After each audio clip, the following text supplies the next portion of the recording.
अस्सलाम वालेकुम। ये मैं अलादीन पार्क के सामने खड़ा हूँ। पेडेस्ट्रियन ब्रिज है यहाँ पे। ठीक है, थैंक यू। ये यहाँ से छोटे छोटे बच्चे इन पुलों से जो है गुजर रहे होते हैं। ये पेडेस्ट्रियन का ब्रिज बना हुआ है, ये अलादीन पार्क के सामने।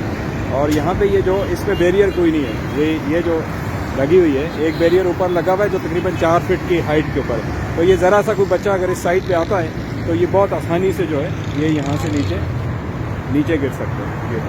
ये नीचे जो है मेन रोड है और इसका कोई जो है ये समझ लें कोई बैरियर यहाँ पे तकरीबन 4 फीट तक 4.5 फीट तक कोई बैरियर नहीं। तो ये यहाँ से आराम से जो है बच्चे यहाँ से गिर सकते हैं। इस तरह के छोटे बच्चे जो है इनकी बड़ी यहाँ पे मूवमेंट है। यहाँ से बहुत लोग ये रोड क्रॉस के लिए जो है इस पुल के ऊपर से गुजर रहे होते हैं, पेडेस्ट्रियन ब्रिज के ऊपर से। अलादीन के सामने ये सामने जो है पार्क है और ये बना हुआ है। ये मैं रिक्वेस्ट करूँगा कि जो भी इसके कंसर्न है ये फौरी तौर पे इसका ऊपर एक्शन है यहाँ पे इसके। और ये जो इसका बैरियर है ये प्रॉपर यहाँ पे मेरे ख्याल में लगे हुए थे पहले, ये टूटे हुए हैं यहाँ बिल्कुल निकले हुए हैं। और ये इंतहाई जो है ये मेजर किस्म का रिस्क है जिससे जो है 100% यहाँ पे फैटलिटी के जो है वो chances. Thank you very much.